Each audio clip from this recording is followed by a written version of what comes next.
속을 못 차리고 공것을 너무 바치고 하면 이마가 벗어진다더니 정말 왕치는 이마의 땀을 쓱쓱 씻는데 보기 좋게 빈대머리가 훌러덩 단박에 벗어지고 만 것이었다. 소새는 또 주둥이가 한 발이나 쑥 나와 버렸고 개미는 하도 우습다 못해 대굴대굴 구르다가 그만 허리가 부러지고 말았다. 이래서 그때부터 왕치는 대머리가 벗어진 것이고 소새는 주둥이가 길어진 것이고 개미는 허리가 부러진 것이고 했다는 것이다. 안녕하세요. 달고나입니다. 오늘은 최만식의 단편소설 왕치와 소새와 개미를 읽어보려고 합니다. 소설은 1941년 문장지에 발표되었습니다. 이야기는 마치 할머니께서 들려주시는 옛날 이야기 같아요. 우화소설입니다. 우리가 흔히 들을 법한 이야기를 소설로 재미있게 각색해서 쓴 소설이지요. 왕치는 방앗개비의 큰 암컷을 말하고 소새는 물새의 한 종류이고 개미는 모두 아시는 그 곤충입니다. 모두 생김새가 개성 있는 친구들이죠. 최만식 선생님은 재치 있는 입담으로 이 친구들 모습의 유래를 한 편의 드라마로 만드셨어요. 저는 청보리밭을 배경으로 이 소설을 읽어보았습니다. 오늘의 배경인 청보리밭은 충남 당진에 있는 카페 피어라와 함께하는 장소입니다. 서울과 경기 근처에서 많이들 찾아오는 장소입니다. 제가 갔을 때는 시기적으로는 아주 푸릇한 청보리가 있을 5월 9일이었는데요. 카페에서 일찍 보리를 파종했는지 이미 노란빛을 띠기 시작했더라고요. 살짝 청색과 노란색이 섞여 있는 보리가 푸른 하늘을 배경으로 넓게 펼쳐져 있는 모습을 보니 가슴이 시원했습니다. 여러분, 저는 보리밭 사이에서 왕치와 소새와 개미를 보았는데요. 여러분도 한번 찾아보지 않으시렵니까?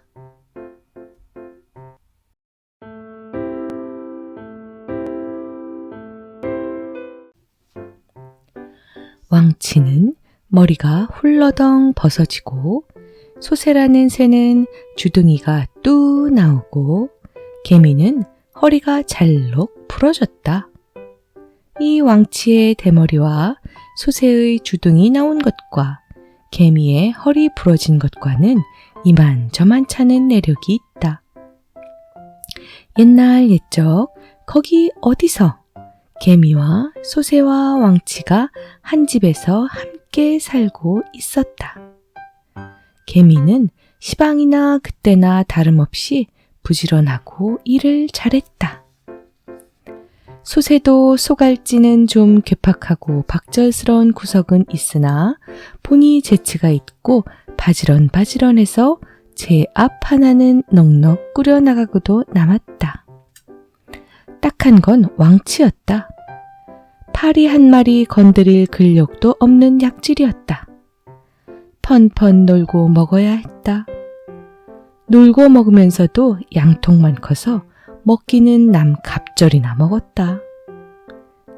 놀고 먹으면서 양통만 커가지고 먹기는 남 갑절이나 먹는 것도 염치 아닌 노릇인데 속이 없고 빙축 맞았다. hit덥고 비위가 좋았다. 부모 자식이나 동태 동기간이라도 모를 텐데 타성바지에 아무렇지도 않은 남남끼리 한 집 한 울 안에 모여 살면서 그 모양이니 눈치는 독판 먹어두어야 했다. 개미는 그래도 천성이 너그럽고 낙천가가 되어서 과히 허물을 하지 않았지만 성미 까슬한 소새는 영 아주 왕치를 못 볼 상으로 미워했다. 걸핏하면 꽁해가지고는 구박을 하고 눈치를 했다. 어느 가을이었다. 백곡이 풍등한 식욕의 가을이었다. 가을도 되고 했으니 우리 잔치나 한번 차리는 게 어떠냐고 셋이 모여 앉은 자리에서 소새가 발의를 했다. 거참 좋은 말일세. 잔치도 잔치지만 일변 저를 급급 술을 주자는 설도인 줄은 모르고 먹을 속 살가운 왕치가 냉큼 받아서 찬성이었다. 잠자코 있으나 개미도 이의는 없었다. 사흘 잔치를 하기로 했다. 사흘 동안 계속해서 잔치를 하는데 차리기는 하나가 하루씩 독담으로 맡아서 차리기로 했다. 가령 첫날은 소새가 잔치를 차리면 둘째 날은 왕치가 그리고 마지막 날은 개미가 이렇게. 왕치는 그렇게 잔치를 하루씩 독담해서 차린다는 데는 속으로 뜨악 걱정스러웠으나 그렇다고 체면에 나는 못함네 할 수는 없는 터라 어물어물 코대답을 해두었다. 둘이가 먼저 차리거든 우선 먹어놓고 볼 일이라는 떡심이었다. 반생을 이런 떡심으로 부지해 왔으니 별로 새삼스러울 것도 없었다. 첫날은 개미가 나섰다. 들로 나갔다. 들에서는 한참 별을 거두기가 바빴다.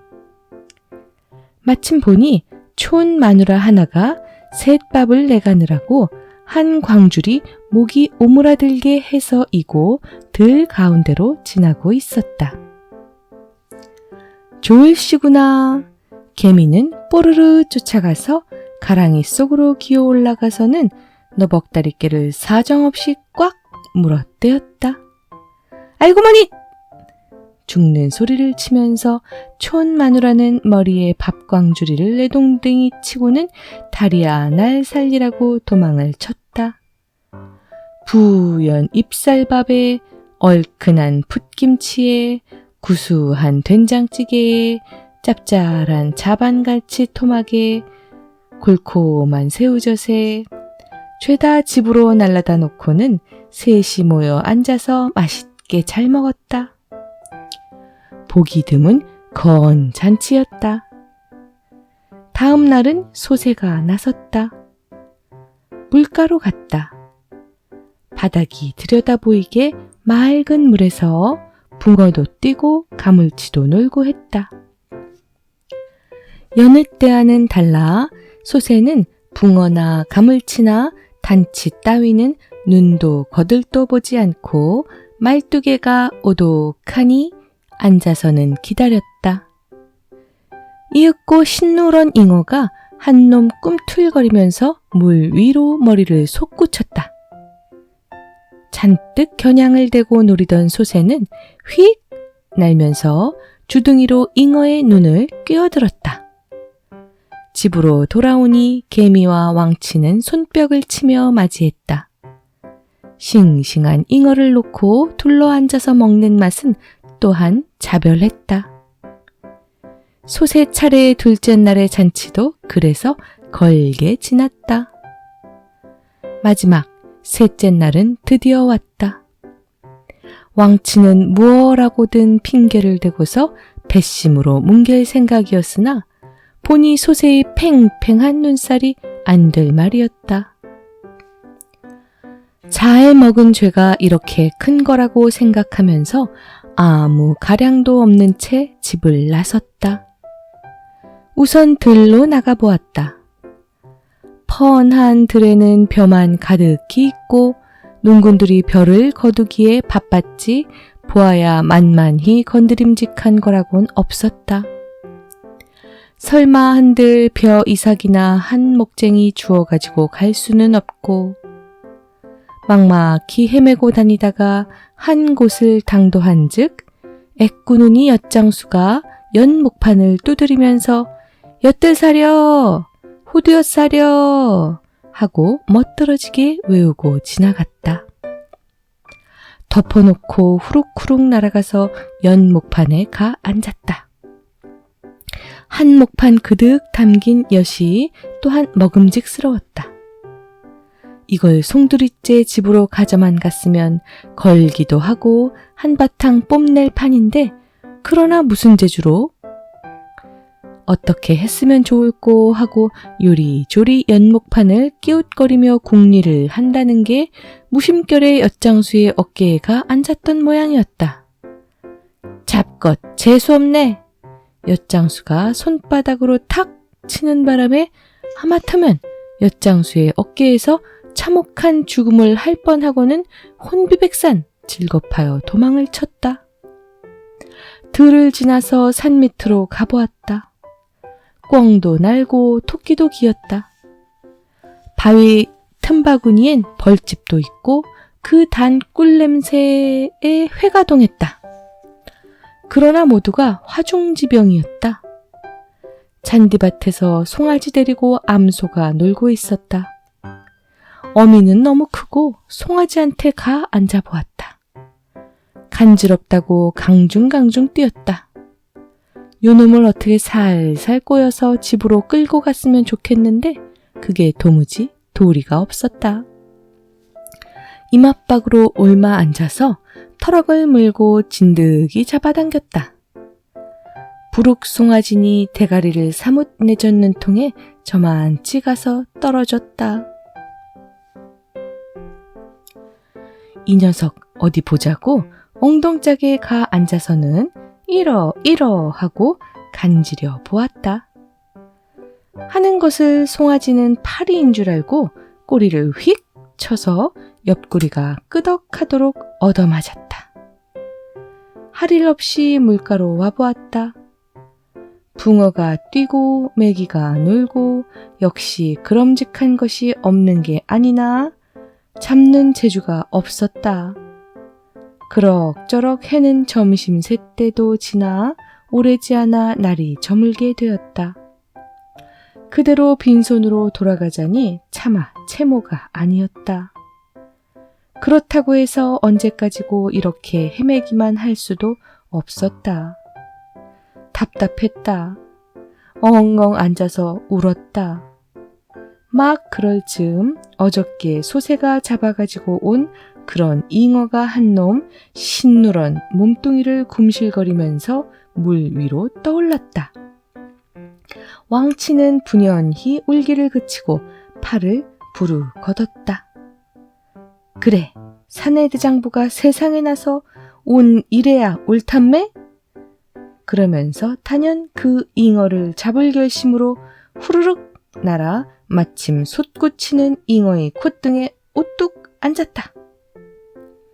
잉어야 그렇잖아도 속이 출출한 판인데 이게 웬 떡이냐고 날름 혀로 차서는 씹고 무엇하고 할 것도 없이 그대로 꼴깍 삼켜버렸다. 아침에 일찍 나간 채 한낮이 겨워도 왕치는 돌아오지 않아서 집에서는 소새와 개미는 걱정을 하며 이제나 저제나 까맣게 기다렸다. 그러면서 개미는 소새를 자꾸만 탓을 했다. 부질없이 그런 설도를 해서 그 못난 일을 갖다가 못할 노릇을 시켰냐고 괜히 참 어디 가서 함부로 넘성거리다가 몸을 다치든지 아닐 말로 죽든지 하면 저 일을 장차 어떡한단 말이냐고. 소새는 민망하여 이 작자가 하도 염장을 못 차리고 보기 싫게 굴기에 좀 그래 보았다고. 그래도 난 못하겠노라고 아랫목에 앉아서 뭉개든지 무어라고 핑계를 대고 꾀로 바워내려니 했지 누가 그렇게 성큼 나설 줄이야 알았느냐고. 아무려나 어서 무사히 돌아오기나 했으면 좋겠다고 누누이 발명 겸 후회하기를 마지 않았다. 한낮이 겨우고 다시 새때가 되어오자 참다 못해 둘이는 왕치를 찾으러 나섰다. 개미는 들러 나섰다.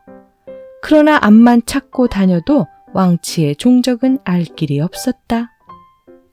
소새는 물가로 나갔다. 역시 앞만 찾고 다녀도 벌써 잉어의 뱃속으로 들어간 뒤라 왕치는 눈에 띄지 않았다. 어느덧 날은 저물어 땅거미가 져서 더 찾을래야 찾을 수도 없고 소새는 마음만 한껏 초조하면서 거듭 뉘우쳐 싸면서 할 일 없이 집으로 돌아가기로 했다. 혹시 그동안 왕치가 제풀에 돌아와서 있으면 작히 좋으면 하는 일루의 희망을 가지고 그리하여 마침 수면을 날아 걷는데 잉어가 한 놈 굼실거리며 물 위로 떠오르는 게 보였다. 이왕이니 사냥이나 해 가지고 갈 생각으로 휙 몸을 떨어뜨리면서 주둥이로 잉어의 눈을 꿰어찼다. 집에서는 개미가 먼저 돌아와서 까맣게 혼자 기다리고 있었다. 둘이는 필경 일을 저지른 일이라고 걱정에 땅이 꺼졌으나 다시 더 찾아본들 날은 이미 저물었고 밝은 다음 날로 미루는 수밖에 없었다.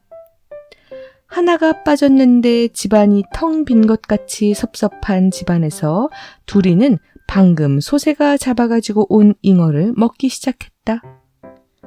좋은 음식을 대하니 한결 없는 동무가 생각이 나서 목에 걸렸다. 중간쯤 먹었을 때였다. 벼란간 후루룩 하더니 둘이가 먹고 있는 잉어 배때기 속에서 왕치가 풀쩍 뛰어나오는 것이었다. 아까 왕치를 산채로 먹은 그 잉어를 공교로이 소새가 잡아온 것이었다. 소새와 개미는 반가운 것도 반가운 것이지만 깜짝 놀라 뒤로 나가 자빠지는데 풀쩍 그렇게 잉어 배때기 속에서 뛰어나오면서 왕치에 하는 거동이 과연 절창이었다. 휘! 더워! 어서들 먹게! 아, 이놈의 걸 내가 잡느라고 어떻게 그만 애를 썼던지. 에이, 덥다. 어서들 먹게. 이렇게 너스레를 떨면서 땀난 이마를 쓱쓱 손바닥으로 씻으면서 소새는 반가운 것도 놀란 것도 인제는 어디로 가고 슬그머니 배알이 상했다. 잡기를 번연히 소새의 지혜가 잡아 그 덕에 생선 배때기 속에서 귀신도 모르게 죽을 것을 살려냈어 한 것을 넉살 좋게 지혜가 잡느라고 애를 쓴 건 무엇며 숫째 어서들 먹으라고 연성생색을 내니 세상 그런 비장도 있더냔 말이었다. 소새는 그래서 주둥이가 한자나 되게 뚜하니 나와가지고는 셀룩한 눈을 깔아뜨리고 앉아 말이 없었다. 개미가 비로소 정신을 차려 둘이를 다시금 보니 참 우스워 기절을 하였겠다. 속을 못 차리고 공것을 너무 바치고 하면 이마가 벗어진다더니 정말 왕치는 이마의 땀을 쓱쓱 씻는데 보기 좋게 빈대머리가 훌러덩 단박에 벗어지고 만 것이었다. 소새는 또 주둥이가 한 발이나 쑥 나와 버렸고 개미는 하도 우습다 못해 대굴대굴 구르다가 그만 허리가 부러지고 말았다.